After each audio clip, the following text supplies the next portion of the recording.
Welcome my YouTube channel Durga ji में आपका स्वागत है। आज हम बात करेंगे BTC and DLED first semester math के अंतर्गत रिवीजन थर्ड है। इसके पहले हमने रिवीजन 1 और 2 करा चुके हैं। अगर उसे नहीं देखें तो पहले उसे देखिए, उसके बाद उसे देखिए, थोड़ा अच्छा लगेगा। ध्यान दीजिए, पेपर आपके बिल्कुल करीब है। पेपर लगभग 5, 6, 7 को ही होने वाले हैं।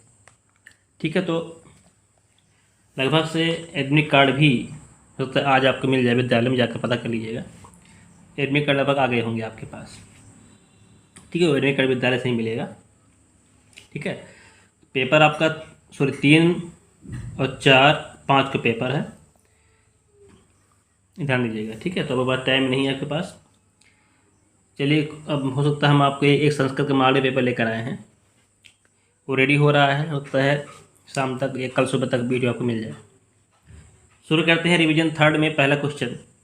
देखिए, हम बता चुके हैं पहले भी, क्वेश्चन को आप अपने आप करने की कोशिश किया करिए। वीडियो पोस्ट करिए, फिर अपने लगाइए, तो इसका रिजल्ट आपको मिलेगा। मैंने देखा कि आप लोग वीडियो देख रहे हैं, इसके बाद आप सवाल लगाते नहीं हैं। बस देख लेते हैं कि आपको लगता है कि हाँ सवाल ऐसा लगना, हम लगा लेंगे। इसे आप अपने आप कोशिश करिए, क्योंकि कई लोग पूछते हैं कमेंट में, सर समझ में नहीं आया। क्योंकि समझ में इसलिए नहीं आता कि क्या गुणा भाग अपने आप करिए। जब अपने आप करेंगे तो स्टेप समझ में आ जाएगा, स्टेप आया कैसे आपका। अब आप देखते बस हैं।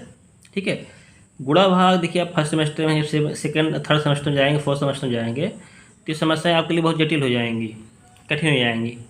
तो आपको कुछ, हाँ हमसे गलती होती है कभी कभी, प्लस माइनस गलती हो जाती हैं, तो उसको आप सही कर लीजिए, अपने पे सही कर लीजिए। ठीक है, उसको आप अपने आप लगाइए, अपने आप लगाने की कोशिश किया करिए, तो और अच्छा बनेगा और अच्छे लगा पाएंगे। ठीक है, तो हम देखते हैं पहला क्वेश्चन कि किसी कह रहा है कि किसी आयत की लंबाई उसकी चौड़ाई से 1 सेंटीमीटर ज़्यादा है। ठीक है, इसका परिमाप अगर 14 सेंटीमीटर है तो आयत का क्षेत्रफल क्या होगा। कह रहा है जो लंबाई चौड़ाई से 1 सेंटीमीटर ज़्यादा है, तो लंबाई चौड़ाई ज़्यादा है ना, तो हम मान लेते हैं, माना चौड़ाई बराबर x। अगर चौड़ाई x है तो लंबाई अब कितनी होगी, क्योंकि लंबाई 1 सेंटीमीटर ज़्यादा है, तो x + 1 सेंटीमीटर हो जाएगी। ठीक है, ये इस तरह जाएगा। वो कह रहा है इसका परिमाप 14 सेंटीमीटर है। अब यहाँ पर प्रश्नानुसार कर सकते हैं। प्रश्नानुसार आयत का परिमाप बराबर 2 × लंबाई प्लस आपका चौड़ाई हो गया। परिमाप हमारा होता है क्या है, परिमाप दिया है आपको 14 सेंटीमीटर, तो आयत के परिमाप आपके पास 14 सेंटीमीटर दिया हुआ है, नोट कर लीजिए। 2 लंबाई आपके पास है x + 1, चौड़ाई आपके पास x, ये काट देते हैं, ये सेंटीमीटर में है, ये कट जाएगा 7 सेंटीमीटर, ये आएगा 2x + 1, एक पछलता कर देंगे तो 7, सब सेंटीमीटर में रहेंगे, मात्र ध्यान दीजिए सब सेंटीमीटर में ही है। तो 7 सेंटीमीटर - 1 सेंटीमीटर बराबर 2x के सेंटीमीटर के काट देंगे। देखिए ध्यान दीजिएगा, जब हम x के वैल्यू निकाल रहे होते हैं तो कोशिश ये यूनिट नहीं लिखना पड़ता, क्योंकि यूनिट कट जाते हैं। तो 7 में एक चलेंगे तो 6 सेंटीमीटर बराबर 2x सेंटीमीटर, ये कट जाएंगे आपस में। x बराबर आएगा 6/2 बराबर 3। तो जो x का मान है 3 आया, तो x किसकी मान है, चौड़ाई की। तो आपके पास जो चौड़ाई का मान आया है वो आपके पास x है, और जो लंबाई का जो मान है वो x + 1, अर्थात 3 + 1 बराबर 4। ये 3 हो गई, ये 4 हो, ये बात क्लियर हो गई यहाँ पर। ठीक है, क्योंकि लंबाई ज़्यादा थी 1 सेंटीमीटर, तो हम लंबाई ज़्यादा कर दिए हैं, परिमाप को फार्मूला लगा दिए हैं और इसको सॉल्व कर लिए। देखिए, चौड़ाई 3 निकली है, लंबाई आपकी 4 निकली है, तो क्षेत्रफल क्या होता है, लंबाई गुणे आपकी चौड़ाई होती है। तो लंबाई आपके 3 दिए है, चौड़ाई आपकी, लंबाई आपकी 4 दी है और चौड़ाई आपके 3 दिया है, अर्थात हो जाएगा 12 सेंटीमीटर स्क्वायर। इसका मात्रा सेंटीमीटर दिया है, सेंटीमीटर इसके स्क्वायर का आंसर आ जाएगा। इसका आंसर सही है 12 सेंटीमीटर स्क्वायर। ठीक है, तो बढ़ते हैं अगले क्वेश्चन की ओर। अगला क्वेश्चन कह रहा है कि एक पहिया की जो व्यास है, पहिया का व्यास है वो 13.26 मीटर है। कह रहा है कि 500 चक्कर लगाने में वह कितनी दूरी तय करेगा। ठीक है, तो चक्कर लगाना है कितना, 500। भाई ध्यान दीजिए कि जो चक्का लगाता है, कोई पहिए चक्का लगा रहा है तो चक्का तभी लगाया पाएगा जब वो दूरी तय करेगा, है ना। कि दूरी तय करेगा तो जितना पहिए का जो बाहरी हिस्सा होगा वो उतनी ही दूरी तय कर पाएगा। और बाहरी हिस्सा होता है वृत्त की परिधि होती है, अर्थात पहिए द्वारा चली गई दूरी जो होती है परिधि की दूरी के बराबर होता है, या परिधि के जो है ना, परिधि की दूरी क्या होती है, परिधि की लंबाई के बराबर होती है। परिधि की लंबाई होती है 2πr। देखिए व्यासवाम दिया है 1.26 व्यास दिया है, तो यहाँ त्रिज्या निकल आएगी हमारे पास 0.63 मीटर। ये क्या निकल आएगी आपकी त्रिज्या। अब क्या करें, जब 2πr फार्मूला लगाएंगे हम, 2 हो गया, पाई के मान रखना है 22/7, 63.63 रखा है यहाँ पर, भाग करेंगे तो 2 गुणे 22 मल्टीप्लाई 0.09 हो जाएगा, ठीक है। तो ये हो गया पहिए दो चले गए दूरी। अब आप कितने चक्कर लगाने हैं, 500। तो लिखेंगे क्योंकि परिधि होती है, ये परिधि की लंबाई होती क्या है, ये परिधि होती है इतनी। जब हमारा पहिया है तो ये परिधि की लंबाई हमारी निकल आई है इतनी, ठीक है। अब ये इस पहिए जब कितनी बार चक्का लगा रहा है, ये 500 बार चक्का लगा रहा है, उसमें क्या करेंगे 500 का गुणा कर देंगे। तो लिखेंगे 500, तो लिखेंगे चलिए दूरी 500 गुणे 2 गुणे 22 गुणे 0.09। अब इसको आपस में गुणा कर लीजिए, तो इसका आएगा 1980 मीटर। यही इसका आंसर है, ठीक है। तो बढ़ते हैं क्वेश्चन नंबर 3 की ओर। अगला क्वेश्चन कह रहा है कि यदि किसी अर्धवृत्त का जो परिमाप है वो 36 सेंटीमीटर हो तो इसका क्षेत्रफल कितना होगा, ठीक है। तो अर्धवृत्त का परिमाप दिया है, तो अर्धवृत्त का परिमाप कितना होता है, पहले आपको पूरा मालूम हो जी पूरा वृत्त का परिमाप क्या होता है। तो थोड़ा समझने की कोशिश करिए कि मान लीजिए आपको ये वृत्त है, तो ये वृत्त हो गया, तो वृत्त का जो परिमाप होता है वृत्त की परिधि के बराबर होता है, ठीक है। जब अगर आधा कर देते हैं तो देखिए वृत्त का जो परिमाप होता है वो 2πr होता है, जो मालूम है।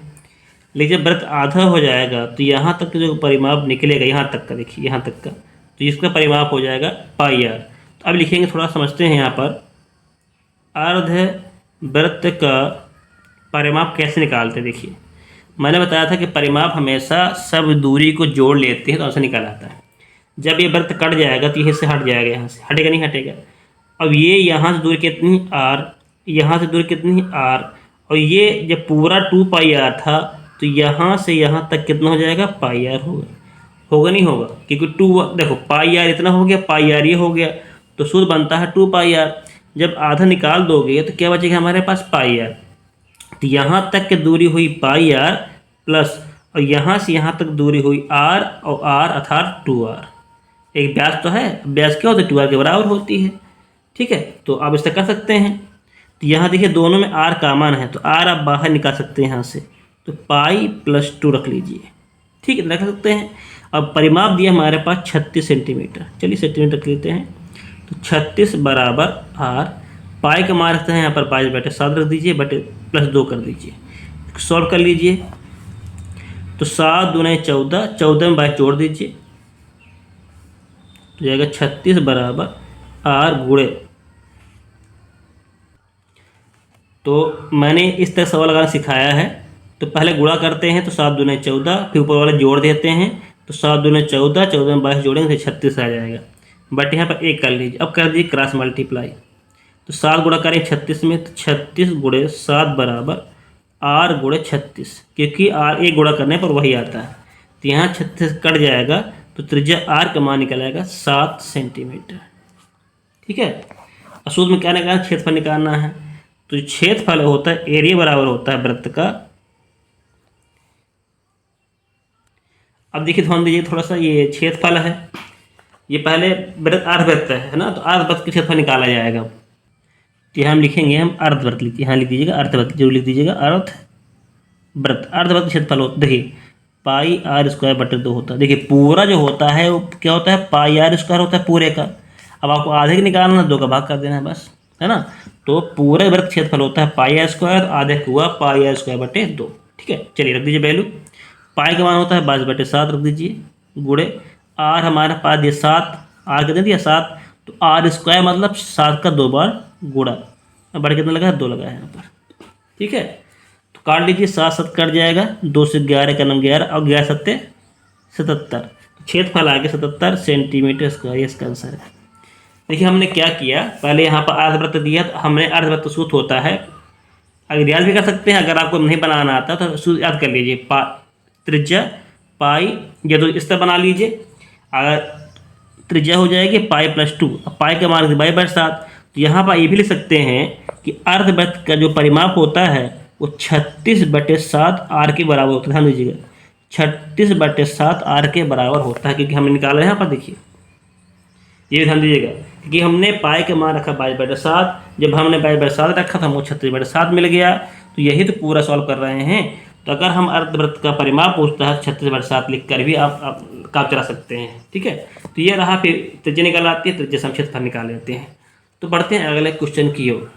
ये कह रहा है अवरोही क्रम बदलिए, ये संख्या दी हुई है, इस भिन्न को आपको आरोही क्रम में बदलना है। यह परिमेय संख्या जो दी हुई है, इसको आपको परिमेय संख्या है, तो परिमेय संख्या को भिन्न आपको अवरोही क्रम बदलना है। ये अवरोही होती क्या है? देखिए, एक होती है आरोही, आप जानते हैं, एक होती अवरोही। अवरोही होता है छोटे से बड़े की ओर, अर्थात 1 2 3, जब आप सीढ़ी चढ़ते हैं ना ऊपर की ओर, तो पहले से चढ़ते हैं, फिर दूसरी, फिर तीसरी, तो ऊपर चलते चल जाती है, इसको बोलते हैं आरोही। जब नीचे उतरते हैं तो 4 3 2 1, तो नीचे, तो समझिए कि आरोही जो होता है वो छोटे से बड़े की ओर होता है, और अवरोही जो होता है बड़े से छोटे की ओर होता है। इतना आप समझना है। ठीक है, तो सवाल पूछ रहा है अवरोही, अर्थात हमको बड़े से छोटे को जाना है। तो इसका लगाने के 2 तरीके होते हैं। तो दूसरा तरीका जो होता है, पहला तरीका हम लासा निकाल कर भी कर सकते हैं, जैसे 2 7 5 9 का लासा निकाल लीजिए। ठीक है, और जितना लासा निकलेगा तो उसको हर बराबर करना पड़ता है, तो आप इस तरह भी कर सकते हैं। अगर इस तरह नहीं करना तो आप भाग दे दीजिए, तो भी कर सकते हैं। देखिए 1.2, अर्थात 1 में 2 का भाग करेंगे, ठीक है, दशमलव जाएगा, तो बड़ा है तो दशमलव जाएगा, 0 बढ़ जाएगा, तो 2 पंचे 10, ये आ गया, 0.5 आ गया। इस तरह जब हम 3/7 करेंगे, दशमलव लगेगा, क्योंकि 7 में 3 भाग जा नहीं रहा है, तो दशमलव 0 बढ़ जाएगा, तो 7 का पढ़ा पढ़ो 30 चला जाए, तो 7 चौके 28 गया, 2 बच गया, 2 0 हो गया, तो 7 दूनी 14 हो गया, यहाँ पर हो गया। अब 3/5 कर लीजिए, अब 3 में 5 का भाग देंगे, नहीं जा रहा, दशमलव लगाएंगे, 5 छक्का 6 बार चला गया, दशमलव बाद 0 अपना बढ़ा सकते हैं, कोई बात नहीं। 4/9 लिखा है, 9 का भाग देंगे 4 में, नहीं जा रहा, दशमलव लगा देंगे, 0 बढ़ जाएगा, हो जाएगा 40। 40 में 9 का भाग देंगे तो 9 चौके 36, 4 बार गया, फिर 4 बचा, 9 चौके 36, इस तरह आ गया। तो इस तरह हम 2 अंक तक निकाल लेते हैं। अगर कभी 2 अंक में बराबर निकलता है तो 3 अंक तक ले लेते हैं। अब देखिए सभी का मान अलग अलग है, हाँ है। अब देखिए इसमें कौन सी भी, देखिए आपको क्या करना है, अवरोही करना है। अवरोही में होता है बड़े से छोटे की ओर। अब देखिए इसमें बड़ा कौन सा, सबसे बड़ा कौन सा है, सबसे बड़ा पर हमारे पास ये है, तो 0.6 है, ये बड़ा है। ठीक है, फिर अवरोही में घटते क्रम होता है, आप इस तरह चिन्ह लगा सकते हैं, ये तो कामा लगा लीजिए, चिन्ह लगा लीजिए, कोई दिक्कत बात नहीं, कामा लगा सकते हैं। फिर इससे छोटा कौन सा है, इससे छोटा हमारे पास ये वाला है, 0.50 है। फिर से छोटा कौन सा है, ये है, 0.44 है। काम में लगा सकते, कोई बात है, काम में भी आप लगा सकते हैं। ठीक है, यह लिख देना होगा अवरोही क्रम में, यह लिख देना है अवरोही क्रम में लिख सकते हैं। और लास्ट में क्या बचा हमारे पास, 0.042। तो इसकी वैल्यू कितनी है, 3/5। इसकी वैल्यू कितनी है, 1/2। इसकी वैल्यू कितनी है, 4/9। और इसकी वैल्यू कितनी है, 3/7। तो ये रहा आपका अवरोही, मतलब छोटे क्रम में, बड़े से छोटे क्रम में। तो अगर इसी सवाल को ये आरोही क्रम का होता तो हम बड़े से, हम क्या करते, छोटे से बड़े करते। छोटा हमारे पास 3/7 होता, फिर उससे बड़ा आपका 4/9 होता, उससे बड़ा 1/2 होता, उससे बड़ा आपका 3/5 होता। तो ये सवाल मैंने लिया है, भिन्न से ले लिया है, क्योंकि ये सवाल कभी आया नहीं पेपरों में इस टाइप का, लेकिन संभावना है कि हो सकता है इस बार रख दे, है, क्योंकि भिन्न में इस बार छोटा बड़ा पूछ लिया था पिछले साल पेपर में, तो ये भी पूछ सकता है। तो हमने रख दिया है कि आपको ऐसा सवाल कर सकते हैं। तो सिंपल होता है कि आप भाग दीजिए, भाग दे पहचान लीजिए कौन छोटा है कौन बड़ा है। लाशे निकालने में क्या है, लाशे निकालना पड़ता है, फिर उस लाशे को नीचे बराबर करना पड़ता है, गुणा करना पड़ता है, फिर चेक करना पड़ता है। तो दोनों सही है, जैसा बने ऐसा कर सकते हैं। तो ये बेटर रहेगा, तो आप ऐसे करने की कोशिश करें। ठीक है, तो अगला क्वेश्चन करते हैं। चलिए हमारे पास अगला क्वेश्चन है 1+2 डिवाइड 1+2 डिवाइड 1+3 1/3 इक्वल का मान बताना है। तो पहले हम स्मॉल ब्रैकेट सॉल्व करने की कोशिश करेंगे। डिवाइड कर ले ब्रैकेट 1+2 डिवाइड, देखिए इस ब्रैकेट कैसे करेंगे, 3 गुणा करो 1 में, 3 का नाम 3 और ऊपर जोड़ दो 1, तो 3 का नाम 3, 3 1 4, 4/3 हो जाएगा। ये ब्रैकेट सॉल्व कर हमने कर लिया है। 1+2 डिवाइड 1+2। अब देखिए जब डिवाइड को गुणा में बदलते हैं तो संख्या उलट जाती है, मैंने कई बार बताया है, संख्या पलट जाएगी। तो ये मल्टीप्लाई करेंगे तो 4/3 का 3/4 हो जाएगा। काट लीजिए, 2 का 2 2 आ जाएगा यहाँ पर। तो 1+2 डिवाइड 1+3/2 हो जाएगा। 1+2 डिवाइड 2 का नाम 2, 2 का नाम 2 और 2 में जोड़ दो 3, 2 का नाम 2, 2 1, 2 का नाम 2, 2 3 5 हो जाएगा। तो 5/2 आ जाएगा। 1+2 मल्टीप्लाई करेंगे तो हमारे पास आ जाएगा 2/5 आ जाएगा। अब गुणा कर लीजिए, 1+ गुणा करेंगे तो 2 ने 4, 4/5 आ जाएगा। फिर से गुणा करेंगे, 5 का नाम 5, अब 5 4 9, 9/5, यही इसका आंसर हो जाएगा हमारे पास 9/5। अगला क्वेश्चन हमारे पास कह रहा है कि भिन्न दिया है, तो भिन्न दिया है तो भिन्न का कह रहा है महत्तम समापवर्तक ज्ञात करिए। ठीक है, भिन्नों का भी आपको महत्तम समापवर्तक होता है, तो इसे आप सीख लीजिए। हो सकता है पेपर में रख दे, संभावना है पेपर नहीं रखेगा, लेकिन आपको थोड़ी जानकारी होनी चाहिए। ठीक है, देखिए आपको ज़्यादा नहीं, अगर आपने हमारे मॉडल पेपर कर चुके हैं तो उससे बाहर क्वेश्चन नहीं जाने वाला। ठीक है, ये ध्यान दीजिएगा। और ज़्यादा मत परेशान होइए। बैग में अगर हमारा वीडियो आपने पढ़ा है तो उसमें बैग लगने की कोई संभावना ही नहीं कि बैग लग जाए, और अब आपके अच्छे नंबर भी आएंगे। बस आप गुणा भाग सही करिएगा, बस इधर ध्यान दीजिएगा। तो चलिए करते हैं महत्तम समापवर्तक। ध्यान दीजिएगा, इसका फॉर्मूला होता है, देखिए हमारे पास सवाल पूछ रहा है, भिन्न का मासा पूछ रहा है, तो भिन्नों का मासा बराबर होता है अंश का मासा बटे हर का लासा। जिसका पूछा जाता है वो ऊपर रहेगा, और उसका ऊपर, जैसे मासा पूछा गया तो मासा ऊपर रहेगा, लासा नीचे रहेगा। भिन्न का अगर लासा पूछा गया है तो लासा ऊपर रहेगा, मासा नीचे रहेगा। तो सवाल हमारा फॉर्मूला ये पूछा गया है, ये वाला ध्यान दीजिएगा। अगर सवाल लासा पूछ लेता है तो अब ये इस्तेमाल करेंगे। तो भिन्न का मासा बराबर होता है अंश का मासा बटे हर का लासा। तो क्या करेंगे, तो भिन्न अंश का मासा निकालना है, तो 4 42 और 21, 14 42 21 का निकालेंगे मासा। तो जब आप मासा निकालें, इसका मासा निकलेगा 7। ठीक है, तो इसका मासा करेंगे 7 निकलेगा। और जब हम 33 55 22 का जब हम लासा निकालेंगे तो अब लिख सकते हैं, हमने लिखा देखो 14 42 21 का मासा निकाला 7, 33 55 22 का लासा निकाला हमारा 330। अब लिखेंगे 14/33 42/55 तथा 21/22 का मासा बराबर। तो देख रहे होंगे कि अंश का मासा होता है ऊपर, तो मासा कितना निकला है 7, और लासा कितना लिखा है 330 निकला है, तो ये इसका आंसर हो गया। ऐसे करना है। ठीक है, अगर इसी का पूछता लासा निकाल लो तो लासा कितना निकला था हमारे पास 330, 330 ऊपर हो जाता है, और उसका मासा अंश का लासा। अब अंश का लासा निकाला जाता है, अगर ये पूछता है लासा सवाल तो ऊपर हम लासा निकालते हैं अंश का, लेकिन मासा पूछा है तो हमने क्या निकाला, मासा निकाला। तो इस तरह सवाल आसानी से कर सकते हैं। तो ये फॉर्मूला नोट करिए दोनों को। ठीक है, तो बढ़ते हैं अगले क्वेश्चन की ओर। अगला क्वेश्चन कह रहा है कि दो संख्याएं 5/6 में दिया है, अगर इसका महत्तम 100/4 हो तो लघुत्तम क्या होगा। देखिए आप कई बार महत्तम और लघुत्तम सवाल हल कर चुके हैं, तो आपने देखा था कि जो मासा होता है वो दी गई संख्याओं में कॉमन होता है ना, जो संख्या आप मासा निकालते हैं वो दोनों में शामिल होता है। तो चलिए संख्या मानते हैं। माना पहली संख्या आपके पास 5x हो जाएगी, दूसरी क्या जाएगी 6 हो जाएगी। तो आप मान सकते इस तरह, है ना। तो लिखेंगे 5x तथा 6x का मासा कितना आएगा।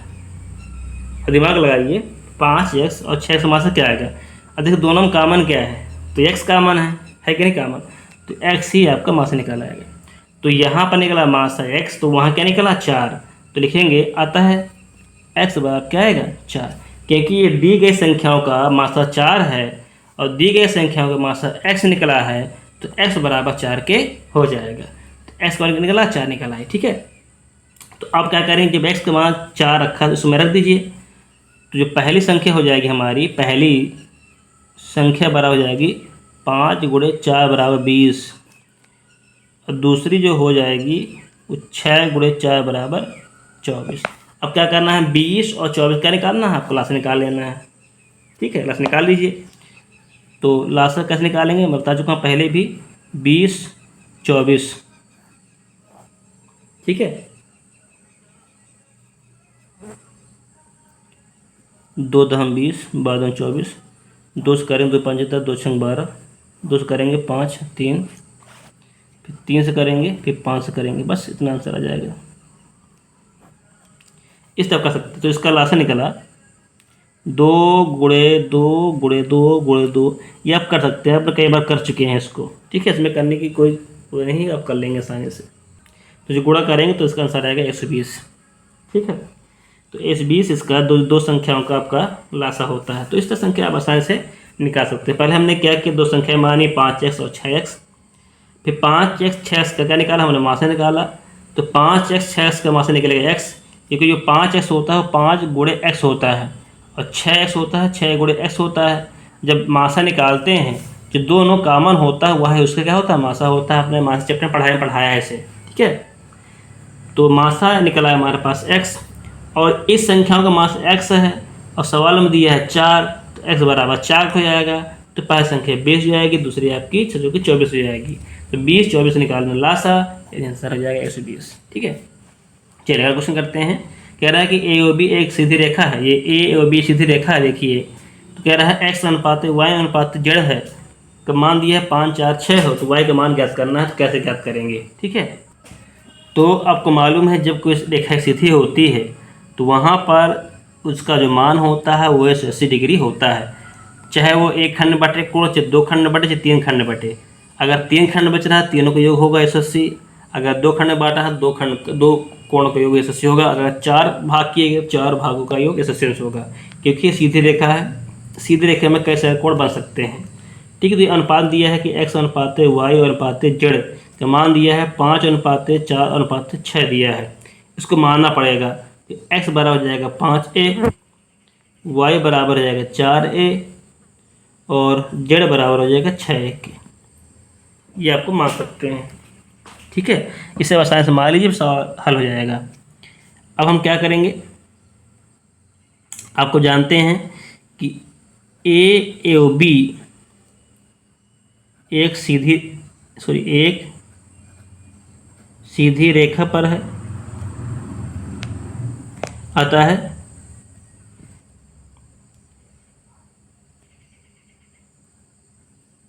सीधी रेखा पर बने कोणों का योग 180 होता है, 180 डिग्री होता है ना। सभी कोणों का योग क्या होता है, 180 होता है। तो कोण कौन सा दिया हमारे पास, x y और z दिया है 180 डिग्री का। x का मान दिया है 5a, y का मान दिया है 4a, z का मान दिया है 6a बराबर 180। जोड़ देंगे 6 से 10 5 15, 15 बराबर 180। तो a बराबर हो जाएगा 15 का 15, 15 30। तो a का मान निकालेगा आपका 12। अब a की वैल्यू सभी रख दीजिए। हाँ, पूछता किसका है, y का।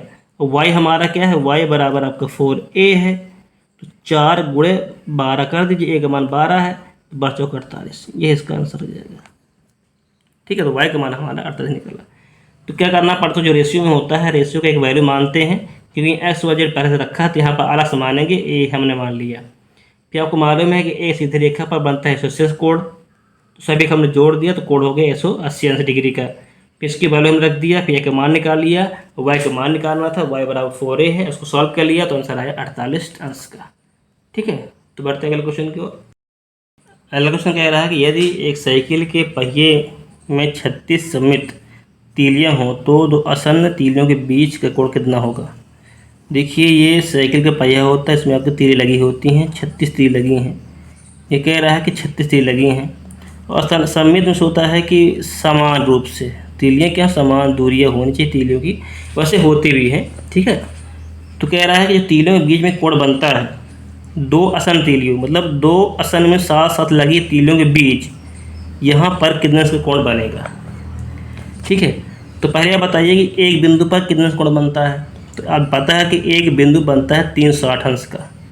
ठीक है, तो इस बनता है 360 अंश का और 360 में से आपको इतना भाग निकालना है, तो क्या करेंगे इतने का आपको भाग कर देना है, तो आपको तीलियों के बीच के कोण ज्ञात हो जाएगा। नोट करते हैं, तो लिखना है आपको साइकिल के पहिए केंद्र पर बना कोण 360 डिग्री का होता है। तीलियों की संख्या हमारे पास 36 है, तो अतः दो आसन तीलियों के बीच से कोण आपका क्या करेंगे पूरे वर्ग कोण में 36 तीली संख्या डिवाइड कर देते हैं, तो हमारा जो कोण बनता है उस 10 अंश का कोण बनता है। दो आसन तीलियों के बीच में हमेशा 10 अंश का कोण बनता है। अगर ये दो आसन हो गए, अगर 3 के है तब तो यहाँ पर 2 हो गए 3, तो इस तरह हम आसानी से निकाल सकते हैं क्वेश्चनों को। ठीक है, तो दो आसन कोणों के बीच हमारा 10 अंश का कोण बनता है। तो अगर 10 अंश यहाँ बन गया है तो 10 भी यहाँ बनेगा, तो 10 10 कितना हो जाएगा 20 हो जाएगा। ध्यान दीजिएगा, 2 गुणा करने पड़ेगा यहाँ पर, क्योंकि आपको जब मालूम चल जाएगा 1 है, चाहे 2 है, चाहे 3 हो, 4 किसके भी निकाल सकते हैं आप। ठीक है, देखिए इस तरह सवाल जो होता है घड़ी वाले में भी आता है ना। मिनट की सुई में कितना कोण बनेगा, घंटे की सुई में कितना कोण बनेगा, अदर नहीं आता है, तो इस तरह उसमें भी आप आसानी से निकाल सकते हैं। अगला क्वेश्चन कह रहा है कि अप्रैल माह की 10 तारीख को किसी स्थान का तापमान 40 सेंटीग्रेड था। कह रहा कि अगले दिन अगर बरसात होने के कारण उसका तापमान में 30% तापमान गिर जाता तो तापमान कितना होगा। तो लिख सकते हैं यहाँ पर वर्तमान जो तापमान आपके पास 40 डिग्री सेंटीग्रेड है, तब क्या करना है 30% तापमान में कमी। यह देखिए वर्तमान तापमान लिख सकते हैं, वर्तमान तापमान बराबर 40 डिग्री था, अब ये 30% कम हो जा रहा है, तो 40 सेंटीग्रेड का 30% निकाल लीजिए 12, तो तापमान में कमी हुई 12 डिग्री सेंटीग्रेड कमी हो गई। अतः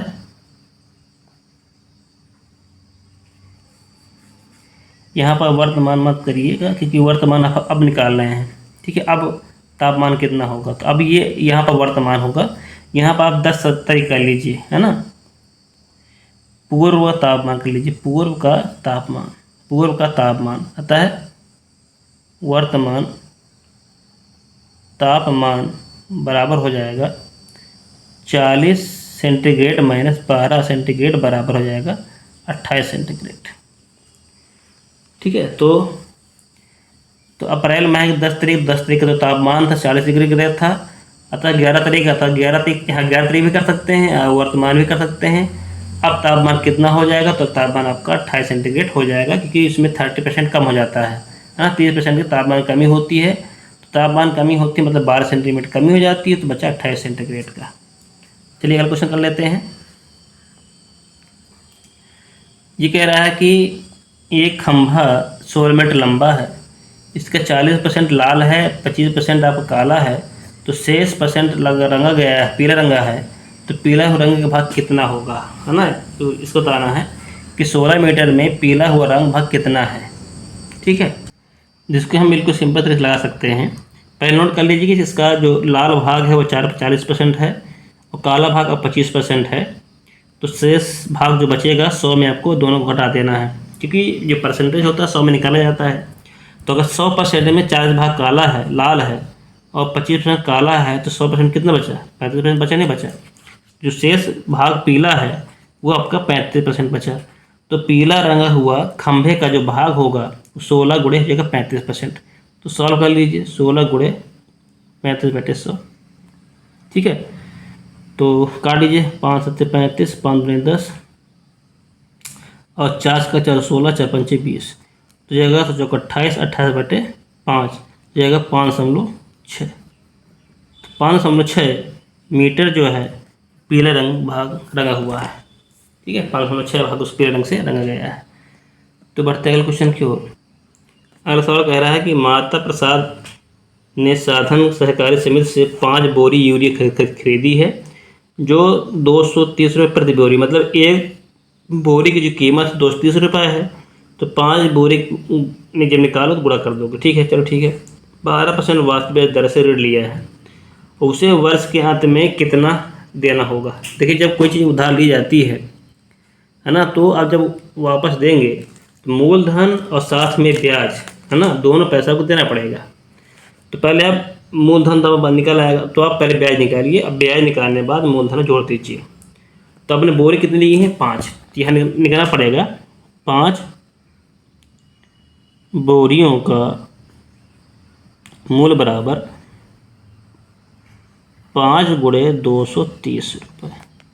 गुणा कर दीजिए। 0 5 3 15, 5 10 11, तो 1150 रुपये आपका 5 बोरियों का मूल हो गया। ठीक है। तो दर, अब देखिए दर दी है यहाँ पर 12%, सॉरी 12%। तो कह रहा है वर्ष के अंत, मतलब 1 वर्ष हो गया होगा, है ना। वर्ष के जब अंत में है, इसका मतलब 1 वर्ष वो हो गया होगा ऋण लिए, है ना। समय आपका 1 वर्ष हो गया। समय आपका हो गया, समय जो हो गया 1 वर्ष हो गया। तो अब आप क्या निकालेंगे? ब्याज निकाल लीजिए। ब्याज बराबर होता है मूलधन गुणे दर गुणे समय बटे 100। मूलधन आपका निकला है 1150 रुपये, दर दिया है 12% का, समय दिया है 1 वर्ष का, बटे 100 हो जाएगा। ठीक है, तो उसको सॉल्व करेंगे हम। देखिए, हमने ब्याज निकाला तो हमारे ब्याज निकलती है 138 रुपये। अब समय तो जब वापस दोगे, जब आप पैसा तो वापस दोगे, तो मूलधन होगा और साथ में ब्याज जोड़ेगा, तो मूलधन ब्याज जोड़ देना है, तो जाएगा 1280 रुपये। तो समिति को दिए गए मूल आपको 1288 रुपये आपका आंसर निकलता है। ठीक है। अगला क्वेश्चन हमारे पास कह रहा है कि एक किसान 12% वार्षिक ब्याज दर से 2400 उधार लेता है। उसने 2.5 वर्ष बाद 1200 रुपये तथा एक गाय देकर उधार चुकाया है। तो बताना है कि गाय का मूल्य क्या होगा। ठीक है। तो हम यहाँ मान सकते हैं, माना जो गाय का मूल्य है वो आपका x रुपये है। ठीक, चलिए बात समझ आ गई। पहले नोट कर लीजिए, हमारे पास उधार लेता है तो हमारे पास जो मूलधन बनता है वो आपका बनता है 24 रुपये बनता है, और जो दर देता है वो 12% बनता है, और जो समय देता है वो 2/1/2 वर्ष, अर्थात 3/2 5/2 वर्ष आपको निकल आया था। तो 2 4 4 1 5/2 समय निकल आता है। तो जब ये दिए तो उसका मतलब ब्याज, जब आप पैसा देंगे तो आपको ब्याज भी देना पड़ेगा, तो ब्याज निकाल लीजिए। तो ब्याज बराबर होता है मूलधन गुणे दर गुणे समय बटे 100।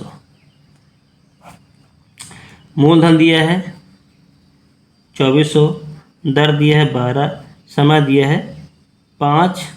देखिए, जब भी बताया, कई बार सवाल बताया, जब 5 बटा लगा होता कभी सवाल में तो नीचे लिख लिया जाता है। ये चीज़ ध्यान दीजिएगा बस। ठीक है। अब इसको सॉल्व करेंगे, सॉल्व कर लीजिए आप। तो हमारा आंसर आया है 720 रुपये आपको ब्याज देना पड़ेगा। अब आप जब क्या देंगे, मिश्र धन वापस चुकाएंगे, है ना, तो क्या निकलेगा? मिश्र धन हो जाएगा। जब आप किसी को पैसा देंगे तो मिश्र धन निकलेगा। मिश्र धन क्या होता है? मूलधन होती है और आपकी क्या होती है? ब्याज होती है। ठीक है। अब कहता है, अब थोड़ा समझने वाली बात ये है, जब ये वापस पैसा दे रहा है, पैसा वापस कर रहा है, तो 1200 रुपये दे रहा है और गाय दे रहा है। इसका मतलब ये मिश्रधन दे रहा है ना। तो मिश्रधन में जाएगा 1200 रुपये और गाय हमारे मानी x रुपये। ये तो वापस करेगा ना, जब कोई पैसा वापस करेगा तो 1200 रुपये भी दे रहा है और गाय भी दे रहा है ना। जब पैसा वापस कर रहे हो तो मिश्रधन तो होता ही हो। अब एक्चुअली हमारे पास मूलधन दिया है कितना? 2400 रुपये, और ब्याज निकाला हमारे पास 720 रुपये। तो अब इसको जाएगा 1200 प्लस x, ये हो जाएगा 1200 रुपये, और गाय उसको जोड़ेंगे तो ये जाएगा ये जाएगा हमारे पास जोड़ने पर। तो x बराबर आ जाएगा 3120 माइनस 1200। तो जोड़ेंगे तो 0 2 9 1। तो जो गाय का मूल्य है, जो गाय का जो मूल हमारा आया है वो 1920 रुपये आया हुआ है। देखिए यहाँ पर कन्फ्यूजन इसलिए हो रही होगी। देखिए जब पैसा वापस करते हैं तो पैसा वापस करने पर हमारा कह रहा है कि हम 1200 रुपये गा दे रहे हैं, तो ये क्या हुआ, मिसधन तो हुआ। जब किसी चीज़ कुछ भी दीजिए, जो थोड़ी का पैसा दीजिए, उसके बदले आप कुछ भी दे रहे हो, तो वो पैसा जो होता है, दिए गए चीज़ जो होता है, मिसधन में आता है। और इसका फॉर्मूला होता है मूलधन में ब्याज होता है। हमारे पास मूलधन दिया 2400 रुपये और ब्याज दिया 720 रुपये। हमने कैलकुलेट किया, हमारा आंसर निकाला 920 रुपये। ठीक है, तो बढ़ते हैं अगले क्वेश्चन की ओर। अब देखिए त्रिभुज का नाम बताना है, ये त्रिभुज देखना है। अब आपको त्रिभुज का नाम बताने हैं। देखिए इस त्रिभुज में कोण दिए गए हैं, अर्थात कोण का नाम बताना है, कोण का आधार बताना है। तो कोण ये 90 सब छोटे हैं। जब कोण सभी 90 छोटे होते हैं तो कौन त्रिभुज होता है, न्यून कोण त्रिभुज होता है। अगर एक 90 का होता है तो उसे बोलते हैं समकोण त्रिभुज, तो जाएगा न्यून कोण त्रिभुज। ध्यान दीजिएगा, ये 90 का है तो जाएगा समकोण त्रिभुज। और एक कोण 90 ज़्यादा हो जाए तो उसे बोलते हैं अधिक कोण त्रिभुज। ध्यान दीजिए, याद करिए परिभाषा को। जिस त्रिभुज के सभी कोण 90 से या न्यून कोण होते हैं उसे हम न्यून कोण त्रिभुज बोलते हैं। जिस त्रिभुज का एक कोण 90 का होता है उसे समकोण बोलते हैं। और जिस त्रिभुज का एक कोण अधिक कोण हो उसे हम बोलते हैं अधिक कोण त्रिभुज बोलते हैं। क्योंकि अधिक कोण त्रिभुज जो होता है 90 ज़्यादा होता है। मान लीजिए यहाँ पर ये हमने बनाया अधिक कोण। आप बताइए अधिक कोण कितना होता है, 120 180 से कम और 90 से ज़्यादा होता है। तो हम मान लेते हैं यहाँ पर 160 मान लेते हैं। तो कौन सा कोण है, ये कोण आपका है अधिक कोण त्रिभुज है, और इसको आप मिला दीजिए तो बन जाएगा अधिक कोण त्रिभुज बन जाएगा। ठीक है, पहले कोण बनाइए फिर उसको त्रिभुज बना दीजिए। ठीक है, इस तरह बन जाता है। अब इसके मान भुजाएं दिए हैं, तो भुजाओं के साथ बताना है कौन सा त्रिभुज है। तो देखिए यहाँ पर दो भुजाएं बराबर हैं। जब दो भुजाएं बराबर होते हैं बोलते हैं समद्विबाहु त्रिभुज। समद्विबाहु त्रिभुज बोलते हैं जब दो भुजाएं बराबर होती हैं। ठीक है, अब इस देखिए इसकी सभी भुजाएं अलग अलग हैं। जब सब भुजाएं अलग अलग होती हैं तो उसे बोलते हैं विषम बाहु त्रिभुज। ठीक है, इस तरह। और समद्विबाहु जिस सभी भुजाएं इसके बराबर हों उसे बोलते हैं समबाहु त्रिभुज। जिसकी सब दो भुजाएं बराबर हो तो समद्विबाहु त्रिभुज। जिसकी कोई बराबर ना हो तो विषमबाहु त्रिभुज बोलते हैं। चलिए अगला क्वेश्चन करते हैं। हमारे पास कह रहा है चित्र देखकर आपको इसके आंसर बताने हैं। कह रेखाखंड OA का मान कितना है। तो OA को क्या बोलते हैं, जो O और A है उसको क्या बोलते हो। तो OA हमारी क्या है, त्रिज्या। आप जानते ही हैं कि वृत्त के केंद्र से ये पर्वत की मिला। देखिए जिसको पूछे आप उसको गेस करिए, बाकी दिमाग हटा दीजिए चीज़ों को। ठीक है, जिसको पूछे वही दिमाग रखिए, बाकी हटा दीजिए। तो ये आपकी त्रिज्या निकल आती है। अब कह रहा है रेखाखंड AB और CD क्या है। तो जो एक AB रेखाखंड है, देखिए AB क्या है, AB देखिए बस ये क्या आपकी जीवा है। चलिए ठीक है, CD है तो CD देखिए वृत्त के केंद्र से होकर जा रहा है, तो CD जो होगी वो क्या होगी, व्यास होगी। अब कह रहा है कि चाप CBD, तो देखिए अर्धवृत्त है और अर्धवृत्त के इस साइड का मान पूछा है तो इसे बोलते हैं अर्धवृत्त। ये क्या होगा, ये अर्धवृत्त होगा। इस तरह से पूछ रहा है CAD, तो ये भी एक अर्धवृत्त है क्योंकि यहाँ से आधा वृत्त बनता है, तो ये भी एक प्रकार का अर्धवृत्त चाप होगा। ये क्या है, अर्धवृत्त चाप होगा। तो ये इस तरह आप आसानी से आंसर दे सकते हैं। अगला क्वेश्चन कह रहा है कि एक घनाकार बर्तन जिसकी कोर जो है 10 सेंटीमीटर है उसका आयतन क्या होगा। देखिए सवाल देखने में सरल लग रहा है। ठीक है, इसमें थोड़ा सा अंतर क्या है हम बता रहे हैं आगे चल के। ठीक है, तो जो घनाकार नोट कर लेते हैं। घनाकार बर्तन का कोर दिया है, कोर को हम भुजा बोलते हैं, 10 सेंटीमीटर दिया हुआ है। ठीक है, तो आयतन ज्ञात करना है तो लिखेंगे घनाकार बर्तन का आयतन बराबर होता है भुजा क्यूब होता है। आपको मालूम है भुजा क्यूब होता है, तो मतलब भुजा आपको 10 का 3 में गुणा करना पड़ेगा। 10 सेंटीमीटर गुणे 10 सेंटीमीटर गुणे 10 सेंटीमीटर, तो गुणा कर लेना जाएगा 1000 सेंटीमीटर क्यूब। अब ध्यान देने वाली बात यह है कि जो मान दिया है, देखिए यहाँ पर सेंटीमीटर दिया है, और हमेशा जो घनाकार बर्तन जो है, कुछ भी बर्तन है तो उसमें आप पानी भरेंगे, कुछ भरेंगे तो हमेशा उसको लीटर में निकाला जाता है। ठीक है, तो यहाँ पर मेन था कि आपको इतने में आंसर नहीं आएगा, इसको अब लीटर में बदलना पड़ेगा एथन को। ये कह सकते हैं कि 1000 सेंटीमीटर क्यूब बराबर होता है, वो 1 लीटर के बराबर होता है, ध्यान दीजिएगा। ठीक है, ये इसका आंसर हो गया लीटर में। तो बढ़ते हैं अगले क्वेश्चन की ओर। कहा है कि एक घनाकार लकड़ी के टुकड़े का जो आयतन है वो 264 सेंटीमीटर क्यूब है। यदि एक टुकड़ा 8 सेंटीमीटर लंबा हो और 6 सेंटीमीटर चौड़ा हो तो उसको ऊंचाई बताना है।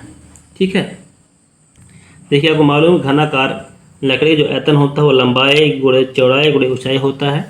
इसका आयतन दिया है 264 सेंटीमीटर क्यूब दिया है, लंबा दिया है 8 सेंटीमीटर और ऊंचाई दिया है चौड़ाई दिया है 6 सेंटीमीटर। अब ऊंचाई बताना है, तो इसका मान निकालना है। ये गुणे में है, इसको पक्षांतर कर देंगे तो भाग में आ जाएगा। तो ऊंचाई बराबर लिख सकते हैं घनाल की ऊंचाई बराबर हो जाएगा 264 सेंटीमीटर क्यूब बटे 8 सेंटीमीटर गुणे 6 सेंटीमीटर। ये आप कर सकते हैं। देखिए सेंटीमीटर यहाँ पर 2 ठो हैं तो 2 कट जाएंगे, अब बचेगा हमारे पास ऊपर 1, तो 1 सेंटीमीटर ऊपर बचेगा। तो 264 बटे 8 गुणे 6, जिसको कैलकुलेट करेंगे आप, जब भाग देंगे तो आंसर आएगा 5 सेंटीमीटर।